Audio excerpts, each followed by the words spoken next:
नमस्कार, plus news में आपका स्वागत है। मैं हूं आपके साथ राजकृष्ण नडाल। अभी तक की मुख्य हेडलाइंस पे। कोरोना काल के कारण डॉक्टर्स और स्वास्थ्य कर्मियों की छुट्टियां 30 अगस्त तक कैंसिल, भाषा ने जताया विरोध। कोरोना संकट के बीच पटना के सभी प्रखंडों में टिड्डी को लेकर के जारी किया गया अलर्ट। मीसा भारती पर मंत्री नीरज कुमार का तंज, कहा राजद खेमे में एकमात्र डॉक्टर है मीसा भारती, कोरोना की कोई दवा क्यों नहीं बनाती। और गया में क्रिकेट खेलकर लौट रहे युवक पर अपराधियों ने अंधाधुंध चाकू से किया वार, 4 युवक बुरी तरह घायल। अब खबरें विस्तार से। पटना सिटी में कोरोना मरीज के मिलने का सिलसिला लगातार जारी है। 20 नए मरीज के मिलने से पटना सिटी में मरीज की संख्या बढ़कर 76 हो गया है, जिसके बाद कई इलाकों को कंटेनमेंट जोन घोषित कर सभी में बांस बल्ला लगाकर 14 दिनों के लिए सील कर दिया गया है। आप देख सकते हैं तस्वीरों में किस तरह बांस बल्ला लगा करके इलाके को सील कर दिया गया है।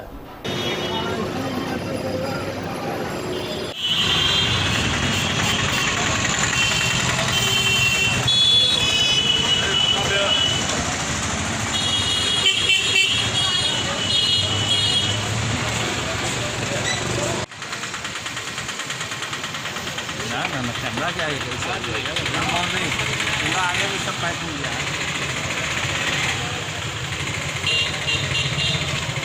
सबसे बड़ा इलाका जो सील हुआ वो खादी कला का है।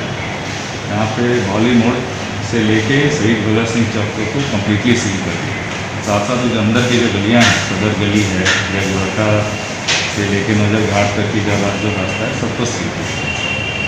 इसके अलावा चौक में जो बड़े बड़े बाजार हैं, चौक शिकारपुर बाजार है, मीना बाजार, आलमगंज है, हाजीगंज का कुछ एरिया है, वहाँ पर सबको सील किया है। और घनी आबादी की बात की तो अभी बहुत सारे ऐसा जगह देखा जा रहा है सर कि वहाँ भी भीड़ देखने को मिल रहा है सर। नहीं, कार्रवाई हो रही है, पुलिस की टीम निकली हुई है और जो सरकार का निर्देश है अगर मास्क नहीं पहनेंगे तो फाइन भी लगाएंगे, जब्ती करेंगे। टीम गई है जब्त करने के लिए। यानी 14 दिन के लिए सील किया गया सभी। हाँ, अभी 14 दिन के लिए है और फिर अगले 14 दिन वो डिपेंड करता है क्वालिफिकेशन की संख्या पे। मेडिकल डिपार्टमेंट का रिपोर्ट आएगा उस पर। उत्तर प्रदेश के कानपुर में देर रात कुछ अपराधियों को पकड़ने गई पुलिस टीम पर हुई ताबड़तोड़ फायरिंग में एक डीएसपी समेत 8 पुलिसकर्मी मारे गए हैं। पुलिस अधिकारी के अनुसार कई पुलिसकर्मी घायल भी हैं। घटनास्थल पर बड़ी संख्या में पुलिस बलों की तैनाती भी की गई है। राज्य के पुलिस महानिदेशक हितेश चंद्र अवस्थी ने बताया है कि कानपुर के एक अपराधी और हिस्ट्री शीटर विकास दुबे के यहाँ दबिश डालने के लिए पुलिस चौबेपुर थाना क्षेत्र के दिकड़ू गांव गई हुई थी। पुलिस को रोकने के लिए इन्होंने पहले से ही जेसीबी लगाकर रास्ता रोक रखा था। पुलिस दल के पहुंचते ही बदमाशों ने छत से फायरिंग शुरू कर दी, जिसमें पुलिस के 8 लोग शहीद हो गए। देखिए, रात्रि में जो घटना हुई थी जिसमें 8 पुलिसकर्मी हमारे शहीद हुए थे, उसके बाद पूरे कानपुर नगर की पुलिस फोर्स को सड़कों पर उतार दिया गया था और लगातार कई टीमें बना करके हम लोग कॉम्बिंग कर रहे थे। जो भी जंगल हैं, भागने के रास्ते हैं, रेल के ट्रैक हैं, इन पर लगातार पुलिस की पेट्रोलिंग चल रही थी। इसी कॉम्बिंग के दौरान आज सुबह जो है अपराधियों की पुलिस से मुठभेड़ हुई। अपराधियों ने पुलिस के ऊपर अंधाधुंध फायरिंग करी, जिसमें हमारे 2 पुलिसकर्मी घायल हुए। जवाबी गोलीबारी में 2 अपराधी मारे गए हैं और उनके पास से वो हथियार बरामद हुए जिससे रात्रि के समय में उन्होंने पुलिस पर गोली चलाई थी। और एक पिस्टल जो हमारे पुलिसकर्मियों के लिए लूट ली थी वो भी इन अपराधियों से बरामद हुई है। 3 अपराधी अभी और हैं जो इन जंगलों में अभी छिपे होने की संभावना है। पुलिस उनकी भी कॉम्बिंग चल रही है और उनकी सूचना मिली है। देखिए, अभी जो 2 अपराधी मारे गए हैं, इनकी पहचान के लिए गांव वालों को बुलाया गया है। वो उनकी पहचान करेंगे, तभी इस बात को कंफर्म करेंगे। सर, एक सवाल उठाया जिस तरह से एक बड़ा अपराधी है, उसको पकड़ने के लिए टीम भेजी गई थी, क्या पहले वो तैयारी से नहीं आई थी जिस तरह की? देखिए, इस पर बाद में चर्चा होगी। अभी मुख्य ध्यान हम लोगों का है कि जो अपराधी हैं वो बचने न पाए। बिहार में जानलेवा कोरोना वायरस का संक्रमण तेजी से बढ़ रहा है। इस वायरस से संक्रमित मरीज की संख्या लगातार बढ़ती ही जा रही है। हर दिन सैकड़ों की संख्या में मरीजों में इजाफा हो रहा है। स्वास्थ्य विभाग की ओर से ताज़ा अपडेट जारी की गई है। इस अपडेट के मुताबिक बिहार में 231 कोरोना पॉजिटिव मरीज मिले हैं। इसके साथ ही राज्य में कोरोना संक्रमित मरीज की संख्या बढ़कर 10,914 हो गई है। राष्ट्रीय लोक समता पार्टी के राष्ट्रीय अध्यक्ष उपेंद्र कुशवाहा ने आगामी बिहार विधानसभा चुनाव से संबंधित सभी विषय पर महागठबंधन में शामिल सभी दल से बात करने के लिए 3 सदस्यीय कमेटी का गठन किया है, जिसमें प्रदेश अध्यक्ष भूदेव चौधरी, कोषाध्यक्ष राजेश यादव, कार्यकारी अध्यक्ष वीरेंद्र कुशवाहा को शामिल किया गया है। विकासशील इंसान पार्टी के राष्ट्रीय अध्यक्ष मुकेश सैनी ने पटना के कंकड़बाग में पार्टी के द्वारा आयोजित विधानसभा वार कार्यकर्ता सम्मेलन में कहा है कि आगामी बिहार विधानसभा चुनाव में युवाओं की भूमिका अहम होने वाली है, क्योंकि बिहार की राजनीति में युवा प्रभाव काफी दलों में बढ़ा है। मुकेश सैनी ने कहा है कि युवा होने के नाते हम युवाओं की भावनाओं को समझते हैं, इसलिए आने वाला बिहार युवाओं का होगा। ऐसे में हम आगामी 5 जुलाई को फेसबुक लाइव के माध्यम से सुबह 11 बजे डिजिटल रैली कर रहे हैं, जिसके लिए हम कुम्हरार वासियों को विधानसभा की जनता को आमंत्रित करते हैं। अगर यूथ में अगर इस देश का अगर रीढ़ का हड्डी अगर है तो यूथ है, तो इसलिए आप लोग आगे बढ़िए, क्योंकि मुझे पता है कि मैं भी एक यूथ हूँ और मेरे जुनून जज्बा ये तमाम रहने के बावजूद मैं 18 साल की उम्र में मुंबई जैसे शहर में जाता हूँ, मेहनत करके लगन से एक अपनी कामयाबी को हासिल करता हूँ। और पिछले 5 से 6 साल में पूरे बिहार में एक पॉलिटिकल पार्टी को हमने नींव को हमने बिहार में रख दिया और मजबूती से आज महागठबंधन के हम सहयोगी दल हैं। इसलिए एक यूथ जो होता है उनमें बहुत सोच और समझने की शक्ति होता है और बहुत जुनून होता है। इसलिए आप लोग निश्चित तौर पे काम कीजिए पार्टी के लिए, पार्टी को ऊंचाई तक लेके चलिए। निश्चित तौर पे कल का बिहार जो होगा वो आपका होगा, क्योंकि हमने भी बहुत कुछ सपना देखा है बिहार के लिए। आने वाले समय में हम लोगों को मौका मिलेगा तो बिहार के लिए बहुत कुछ कर सकते हैं। तो इसलिए साथियों, हम लोग शहर में रह के यहाँ पे आए हैं। आज जो हमारे माननीय बिहार सरकार के माननीय मुख्यमंत्री नीतीश कुमार जी है, उन्होंने भी जब बिहार में उनको मौका मिला तो उन्होंने भी अच्छा काम किया, लेकिन सिर्फ 5 साल किया, क्योंकि उनके पास जो एक शक्ति था वो कहीं ना कहीं धीरे धीरे खोते गया। वो संघर्ष में अपने समय को दिया था और 2010 से लेकर 2020 के बीच में देखिएगा, जिन्होंने 5 से लेकर 10 के बीच में जो विकास किया, उनके सामने में 2010 से लेकर 20 के बीच में 0 है। तो कहीं ना कहीं आज बिहार में हमें मानना है कि यूथ भी बिहार को आगे लेके जा सकता है और इसके लिए आप लोग जो काम कर रहे हैं निश्चित तौर पे काम कीजिए। आने वाले समय में बिहार जो है यूथ का होगा, चाहे वो हमारे तेजस्वी प्रसाद यादव जी हो या चिराग पासवान हो या मुकेश सहनी हो या कन्हैया हो, तमाम यूथ बिहार में आगे आ रहे हैं। एक जनरेशन गैप खत्म हो रहा है, तो निश्चित तौर पर उसमें आप लोग हम लोगों के पास एक बड़ा समय मिलेगा, बड़ा मौका मिलेगा। 30-40 साल हमको बिहार के लोगों को सेवा करने का मौका मिलेगा, लेकिन उसके लिए सही विचारधारा और सही से संगठन के प्रति काम करने की जरूरी है। तो वहीं कोरोना महामारी के बीच राजनीतिक पार्टियां आक्रामक तरीके से अपने राजनीतिक संदेश आगे बढ़ाने के लिए काफी हद तक फेसबुक और ट्विटर जैसे सोशल मीडिया साइट्स पर निर्भर हो गई है। 5 जुलाई को वीआईपी पार्टी के द्वारा वर्चुअल रैली का आयोजन किया जा रहा है, जिसमें ज़्यादा से ज़्यादा लोग डिजिटली रूप से अपने राष्ट्रीय अध्यक्ष का भाषण सुन सके, इसके लिए कार्यकर्ता अपने स्तर से तैयारी में लग गए हैं। पटना जिला से वीआईपी पार्टी के अध्यक्ष अर्जुन सैनी ने भी वर्चुअल रैली को पूरी तरीके से तैयार है। उन्होंने कहा है कि जिले में विधानसभा चुनाव को लेकर तैयारी जारी है, इसके लिए वर्चुअल रैली का आयोजन किया जा रहा है। तैयारी पूरे जोर तौर से चल रही है, पूरे बिहार में चल रही है।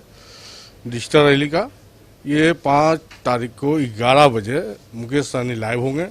ये अपने पार्टी के बारे में बताएंगे क्या क्या है क्या नहीं है। ये सब जैसे रैली में समझिए वो फेसबुक पर रैली होगा। अब तो कोरोना वायरस इससे रैली नहीं हुई, इसकी तैयारी पूरे जोर तौर से पटना में भी, पूरे बिहार के लोग में भी ये कम से कम 5 लाख फॉलोअर जाएगा सपोर्टिंग। यार ये जो कोरोना वायरस है, अब तो हम लोग रैली नहीं कर सकते, अब तो जरिया है सोशल मीडिया, बस उसी से हम लोग करेंगे तैयारी।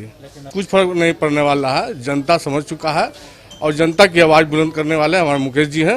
ये बहुत गरीबों का अति पीछा का नेता है और ये कुछ करने वाला नहीं है। इस बार महागठबंधन की जीत होगी। मोतिहारी में लोजपा की बैठक का आयोजन किया गया है। इस बैठक में जिलाध्यक्ष समेत पार्टी के सभी पदाधिकारी ने भाग लिया। बैठक में विधानसभा प्रत्याशी पर विशेष रूप से चर्चा के उपरांत आगे की रणनीति पर चर्चा हुई। साथ ही पार्टी के आलार कलाम चिराग पासवान के आदेश के अनुसार कोरोना योद्धा में मीडिया, डॉक्टर, प्रशासन जैसे लोगों को कोरोना सम्मान पत्र देकर फूल व माला पहनाकर सम्मानित भी किया गया।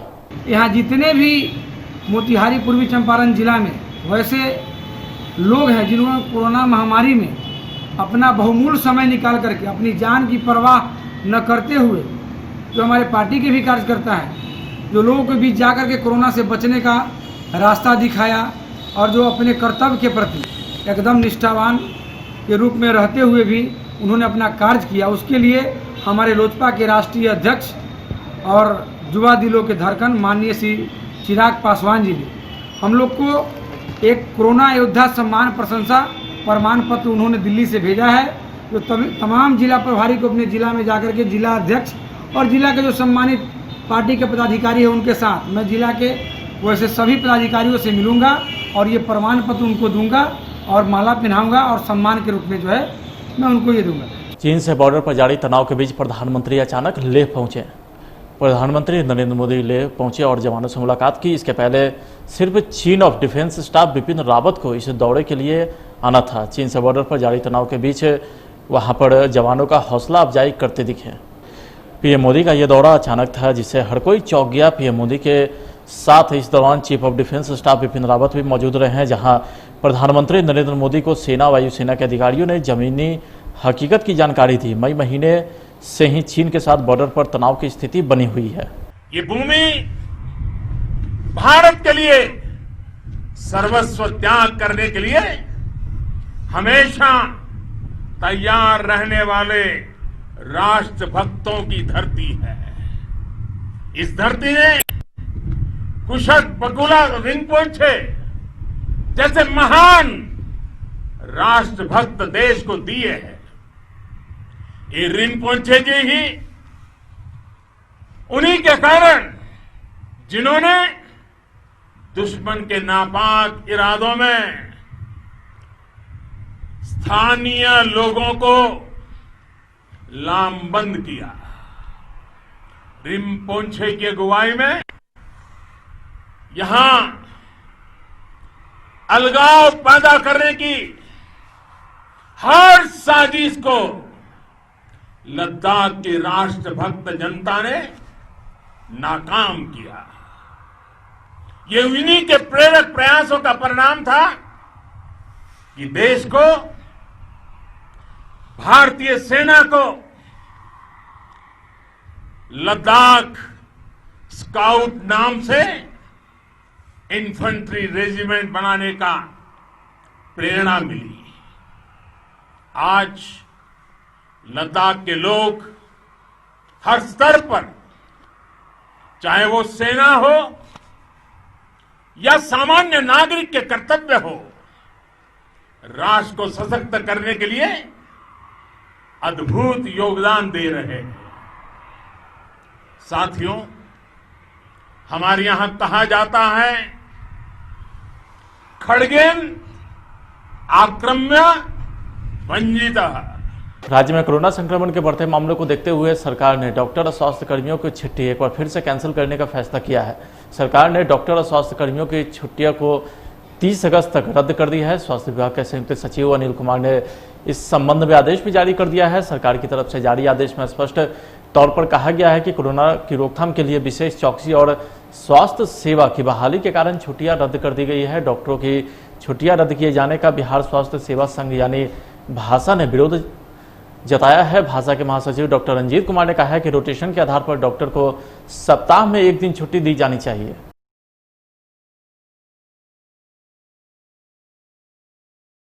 कोरोना संकट के बीच पटना के सभी प्रखंडों में टिड्डी को लेकर अलर्ट जारी किया गया है। टिड्डी के आक्रमण से बचाव के लिए डीएम कुमार रवि ने कृषि विभाग के सभी अधिकारियों के साथ बैठक किया है। बैठक में डीएम ने सभी अधिकारियों और कर्मियों को स्थानीय प्रशासन से समन्वय स्थापित कर कार्रवाई का निर्देश दिया है। सभी प्रखंडों में पदाधिकारी के साथ कृषि समन्वय, कृषि सलाहकार की संयुक्त टीम टिड्डा के आगमन की दशा में तत्काल अपने प्रखंडों के लिए अग्निशमन वाहन के साथ आक्रमण स्थल पर कीटनाशकों का छिड़काव कराना सुनिश्चित करेंगी। कोरोना काल में बिहार में राजनीति खूब हो रही है। राजद लगातार सरकार पर आरोप लगा रही है कि कोरोना संक्रमण से बिहारवासियों को बचाने के लिए सीएम नीतीश कोई काम नहीं कर रहे हैं। इसका जवाब देते हुए मंत्री नीरज कुमार ने कहा है कि लालू परिवार में भी एकमात्र डॉक्टर मीसा भारती है, उनसे पूछना चाहिए कि मंत्री नीरज ने कहा है कि नेता प्रतिपक्ष के घर में तो एक डॉक्टर भी है, मीसा भारती तो MBBS डॉक्टर है, हालांकि कहाँ प्रैक्टिस करती है पता नहीं। वैसे पॉलिटिकल प्रैक्टिस अच्छा करती है, वो कोरोना की दवा क्यों नहीं बनाती? MBBS डॉक्टर है, वो कहाँ प्रैक्टिस करती है? पॉलिटिकल प्रैक्टिशनर तो अच्छी है, तो उनको बेहतर बताना चाहिए कि इसका कोई दवा हुआ है तो बतावे। अरे भाई, माननीय नीतीश कुमार जी ने जो कोविड-19 के दौर में काम किया है, इतिहास उसको याद करेगा। और ये दौर अगर 2005 के पहले आता तो क्या देश के दूसरे राज्यों में जो बिहार के कामगार थे, श्रमिक थे, क्या बिहार आना पसंद करते? अगर बिजली नहीं रहती तो क्या लॉकडाउन सफल होता? क्या सड़कों का निर्माण अगर नहीं होता तो क्या उस स्थिति में कोई बीमार पड़ता तो क्या हालात होते? कानून व्यवस्था अगर मां भगवती के शरण में रहता, कानून के शरण में नहीं रहता तो क्या होता उस परिस्थिति में? और घर घर काम किया है हमने, इसका एहसास बिहार के लोगों का है। बेहतर यह होगा कि विपक्ष के नेता जो यह आरोप लगाते हैं कि कोविड-19 के दौर में राज्य सरकार ने काम करने से नहीं किया, हम अनुरोध करेंगे कि अगर डिग्री सही है तो एक दवा का इजाद करके बता दीजिए। संपत्ति जैसे इजाद करते हैं वैसे दवा इजाद करके बता दीजिए। तो वही मंत्री नीरज कुमार के मीसा भारती पर दिए गए बयान को लेकर के राजद प्रवक्ता ने भी जदयू पार्टी पर जमकर हमला बोला है।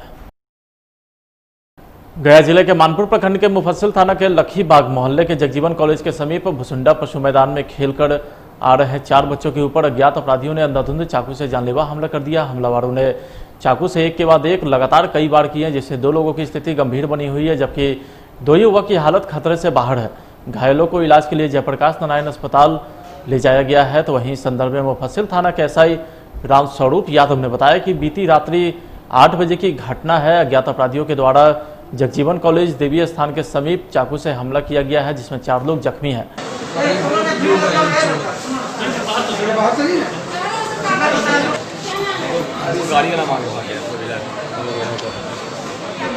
चाहता नहीं चता जाता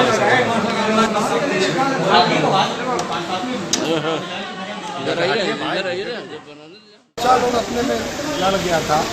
अच्छा। लड़ने के दरमियान में चाकू से एक दूसरा बच्चा वहाँ पर जो बगल था वही प्रहार किया। उसमें 3 बच्चा को गला में चाकू से लग गया है, पूरा कटा हुआ है, खतरा है। हम लोग पिलग्रीम अस्पताल में लाए हैं, उसके बाद इन लोग को PMCH में ले जाएंगे पटना। क्या डॉक्टर क्या बोले हैं? डॉक्टर बोले कि ज़्यादा नहीं है, डीप है, यहाँ से संतुष्ट है तो यहाँ रखिए, नहीं संतुष्ट है तो पटना ले जाइए। तो मतलब कहाँ पर ये घटना हुआ है? बुल्ला शहीद के पास। अच्छा। बुल्ला शहीद की नारायण नगर के पास। तो खेल रहा था सब बच्चा लोग? हाँ, खेलते खेलते अपने में लड़ गया सर, रोज खेलता था। तो ये क्रिकेट खेल रहा था? क्रिकेट खेलता था। अच्छा। उसी में लड़ गया, लड़ने के बाद जो तो उन लोग कौन लड़का है उन लोग जो उन लोग को तो हम नहीं चिनते हैं। अच्छा। अब कल पता चलेगा। कितने लोग घायल हुए हैं? 3 आदमी हैं। अभी क्या स्थिति है? अभी तो ठीक है, सबको टाका उका पड़ गया पिलग्रीम हॉस्पिटल में। अच्छा। अभी ठीक। क्या नाम है तीनों का? एक को काम जानते हैं, अभिषेक कुमार। अच्छा। काम नहीं जानते। तो आपका बेटा भी इसमें है? हाँ, उसमें मेरा बच्चा है अभिषेक। अच्छा। और 2 कहाँ के है? 2 भी लखीबाग का है। क्या नाम है दोनों का? तीनों का नाम नहीं जानते। तो तीनों दोस्त है ये लोग? ना, अलग अलग सब खेलता था। तो पुलिस आई थी? पुलिस तो नहीं आई थी। पुलिस अभी नहीं आई? नहीं आई थी, हम लोग लेके चला आए थे टेम्पू से। अच्छा। तो पुलिस को खबर किए हैं? पुलिस को तो इन्फॉर्मेशन अभी तक नहीं किए हैं। ठीक है। क्या नाम हुआ आपका? संजय कुमार।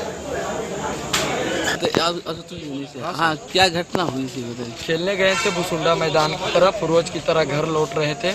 मंदिर की तरफ से जगजीवन कॉलेज के रास्ते से घर जा रहे थे। हम लोग अपने में बात कर रहे थे और कुछ लोग मिले जो 6 फीट लंबे थे, काला शर्ट, उजला शर्ट पहने हुए थे, काला पैंट। हम लोग कुछ नहीं, गाली दिया, वही बहस हुआ और वो लोग चाकू चला और हम लोग वहाँ से डर कर भाग गए। कितने लोग थे वो लोग? वो लोग 5-6 लोग थे, लेकिन चाकू जो है सब धरा, लेकिन चाकू सबको एक ही इंसान मारा, एक ही आदमी। पहचानते भी हैं? पहचानते तो किसी को नहीं है, अंधेरा पूरा था, लाइट कटा हुआ। तब पहले भी किसी तरह का कोई लड़ाई था? नहीं, पहले का किसी तरह से कोई लड़ाई नहीं था। तो क्या कारण था कि इस तरह से वार किया आप लोगों पर? पता नहीं, वो लोग शायद नशा में हो या किस चीज़ में हो या तो पता नहीं। हम लोग अपने में बात करते जा रहे थे, खेल का बात हो रहा था, ये मैच वो मैच, ये बॉल वो बॉल, यही सब, और बात करते जा रहे थे। हम लोग अपने में हंसते जा रहे थे, लगता है वो लोग बैठा हुआ था और उसी में गाली दे दे वो लोग, तो बहस हो गया। उसी में वो लोग बहस करते करते कॉलर पहले धरा, उसके बाद चाकू चला, उसके बाद हम लोग डर के भाग चले। उन लोग किस तरफ से आ रहा था और चाकू मारने के बाद किस तरफ गया? हम लोग सीधे से आ रहे थे, वो लोग राइट तरफ से आ रहा है। लोकेशन बताइए किस तरफ से आ रहा? कहाँ पर घटना हुआ? घटना कहाँ पे हुआ? भुसुंडा गोदाम के पीछे जो मंदिर है वहीं पे। तो आप लोग पुलिस के पास गए थे? नहीं गए, डर के। इतना ज्यादा खून बह रहा था कि सबसे पहले हम लोग हॉस्पिटल आए। अभी पुलिस आई है? पुलिस तो आई है, पूछी भी है। अच्छा, तो किसी को नाम वगैरह भी पता है? नहीं, नाम तो पता नहीं, अनजान तो है, बोल तो रहे हैं, कोई नहीं पहचानता है। बस 6 फीट लंबा था, काला उजला शर्ट था, काला पैंट था। 5-6 लोग वो लोग था। कितने लोग आप लोग जख्मी हुए हैं? हम लोग हुए हैं 3 और 1 4 लोग। आप लोग कहाँ रहते हैं? लोग नाम क्या है, कहाँ रहते हैं? हम लोग लक्खी बाग में रहते हैं जी। मेरा नाम हुआ अभिषेक कुमार, एक का नाम हुआ गौरव कुमार, एक का नाम हुआ अभिषेक शर्मा, एक का नाम हुआ अभिषेक भारद्वाज। समस्तीपुर जिले में आकाशीय बिजली गिरने से अब तक 7 लोगों की मौत हो गई है, जबकि 2 लोग गंभीर रूप से जख्मी हैं, जिनका इलाज सरकारी अस्पताल में जारी है। बताया जाता है कि रोसड़ा अनुमंडल के बटहा गांव में बगीचे में आम चुनने गए 2 बच्चों समेत एक व्यक्ति की मौत हो गई है, तो वहीं पूसा के मुरसंड में एक बुजुर्ग की मौत हुई है, जबकि विभूतिपुर में 2 लोगों की मौत वज्रपात से हो चुकी है। जबकि चौथी घटना समस्तीपुर प्रखंड के भूईधाड़ा की है, जहां बारिश के दौरान तार के पेड़ के नीचे खड़े एक व्यक्ति की मौत हो गई। बारिश हो रही थी तो बारिश के कारण वो तार के पेड़ के नीचे आ गए बैठने के लिए, बारिश से मतलब कुछ अति बचाव हो जाए। उसी समय बिजली जो है ठनका गिरा और अचेतावस्था में हो गए। उसके बाद हम लोग लाए यहाँ अस्पताल, सदर अस्पताल, तो डॉक्टर साहब को मृत घोषित कर दिया। कहाँ का मामला है ये अपना नया डबल भूईधारा पंचायत का है। क्या नाम हुआ मृतक का? जी सुरेश महतो। तो उनके पिताजी का? स्वर्गीय महेंद्र महतो। आप उनके क्या? हम दोस्त हैं। क्या मतलब बाहर में क्या कर रहे थे वो? कुछ काम कर रहे थे? नहीं, काम नहीं, जा रहे थे रास्ते से साइकिल से। ठीक है, घर के बगल में ही है, तो जा रहे थे रास्ते से अपना साइकिल से। उसी समय बारिश आ गई तो वहीं पर वो साइकिल लगा के रुक गए और संयोग ऐसा कि उसी पेड़ पे वज्रपात हो गया, जिसके कारण से अचेत हो गए। वहाँ पे हम लोग गए, उसको उठा के लाए हॉस्पिटल, यहाँ सदर अस्पताल। डॉक्टर साहब बताए कि क्या नाम हुआ आपका? जी मेरा नाम रवि कुमार है। मृतक क्या क्या हुआ? जी दोस्त हैं, भाई हैं, साथ में घर बगल में ही है। तो वहीं वज्रपात से रोहतास में 2 अलग अलग जगह पर 2 लोगों की मौत हो गई है। पहली घटना चेनारी में है, जहां 65 साल के शिव मुनीपाल की बिजली गिरने से झुलसने से मौत हो गई है। तो दूसरी घटना करगहर थाना क्षेत्र के भलवाही की बताई जाती है, जहां रवि कुमार नामक 18 साल के युवक की मौत हो गई।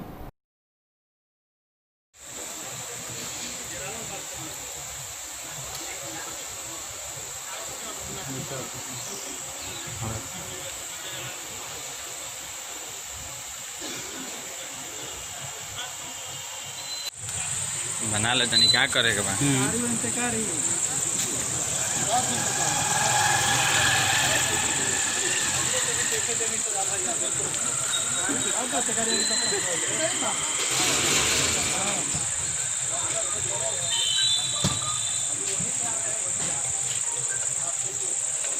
रोहतास में सोन नदी से अवैध रूप से बालू उगाही को लेकर के जिला प्रशासन ने कार्रवाई करते हुए बालू लदे 17 ट्रैक्टर तथा 1 ट्रक को जब्त किया है। आपको बता दें कि 1 जुलाई से सोन नदी से बालू उगाही का काम बंद कर दिया गया है, जिसके बाद भी लगातार चोरी छिपे सोन नदी के विभिन्न घाटों से बालू निकाले जा रहे हैं। जिला प्रशासन को जब इसकी सूचना मिली तो डेहरी के NH 2 पर पाली पुल पर कार्रवाई करते हुए भारी मात्रा में बालू को जब्त किया गया।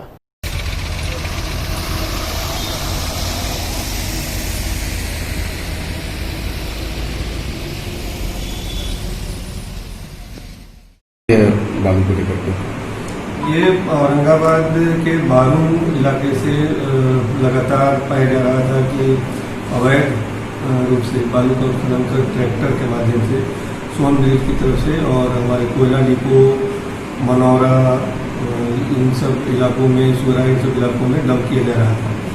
इसको तहत हम लोगों ने कुछ दिन पूर्व भी कोयला डिपो में छापेमारी कर और बालू अवैध रूप से डंप किया गया बालू को जब्त किया था। आज उसी के तहत फिर हम लोगों ने पुनः कार्रवाई की है और जो ट्रैक्टर ढुलाई कर रहे थे बालू का, उधर से लेके आ रहे थे अवैध रूप से, उनको हम लोगों ने पकड़ा है, जिसमें करीब 17 हम लोगों ने ट्रैक्टर और 1 ट्रक को जब्त किया है।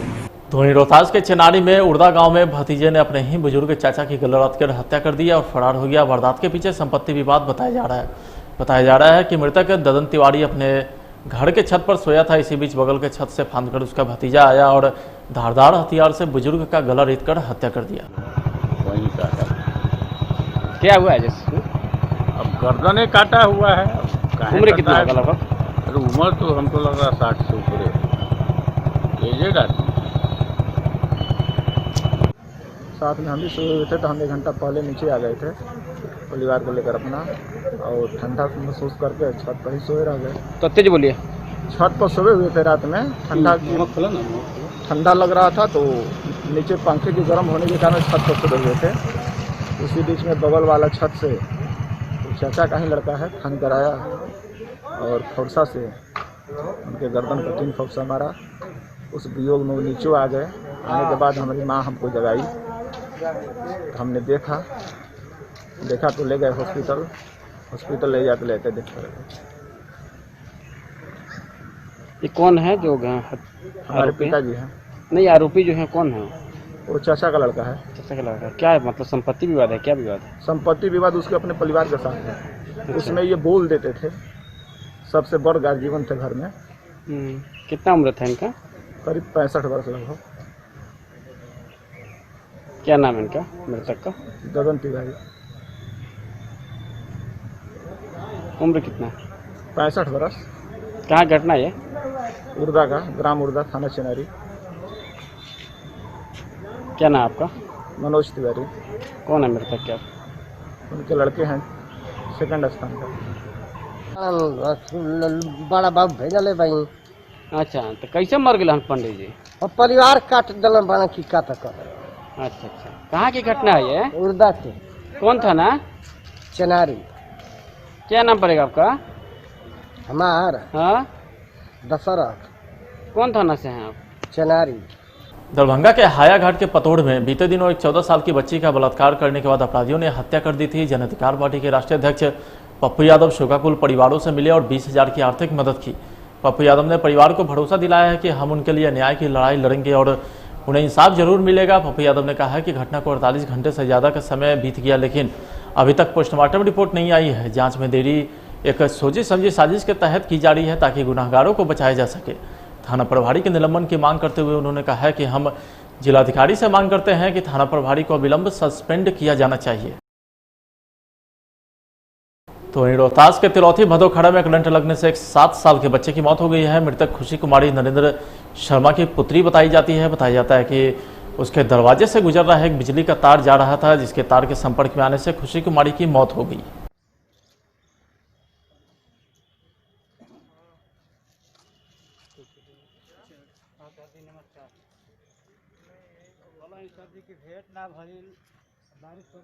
के तार गिर है और बिजली के तार गिर करके लड़की मुझे खेलत रहा नीचे, गिर गए। गिरने के बाद फंस गई में लड़की। कौन थाना घटना है? तिलौथी थाना। क्या नाम पड़ेगा आपका? दयानाथ राम। चौकीदार जी। गिर गया था और बच्चा खेलते खेलते गया तो पकड़ लिया। कहाँ के? द्वार पर ही लाइन क्रॉस किया था वो लोग तार से। हम अपने घर में किए हैं, लाइन भी पकड़ता है तो किसी को अपना मीटर गिर जाता है, वो लोग व्यवस्था नहीं किए हैं। कौन बगल वाला? हाँ, बगल में। कहाँ की घटना है? यह भदोखरा का। तिलौथी भदोखरा। हाँ, मिर्जापुर के बाद। कौन गांव की घटना? मिर्जापुर के आगे तिलौथी भदोखरा। गांव कौन से है? भदोखरा।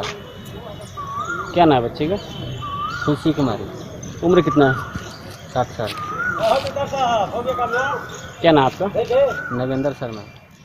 रोहतास के संझौली में चैती इंग्लिश गांव में आपसी विवाद में एक 35 साल के किसान की धारदार हथियार से हमला कर हत्या कर दी गई। हत्या का आरोप गांव के ही लोगों पर लगा है, जो मृतक के संबंध में गुतिया लगते हैं। घटना के बारे में बताया जाता है कि 35 साल का धनंजय सिंह अपने खेत में घास काट रहे थे। इसी बीच उनके गुतिया के रिश्तेदार पुरानी रंजिश को लेकर के खेत में पहुंचकर उनके ऊपर जोरदार हमला कर दिया, जिससे मौके पर ही उनकी मौत हो गई।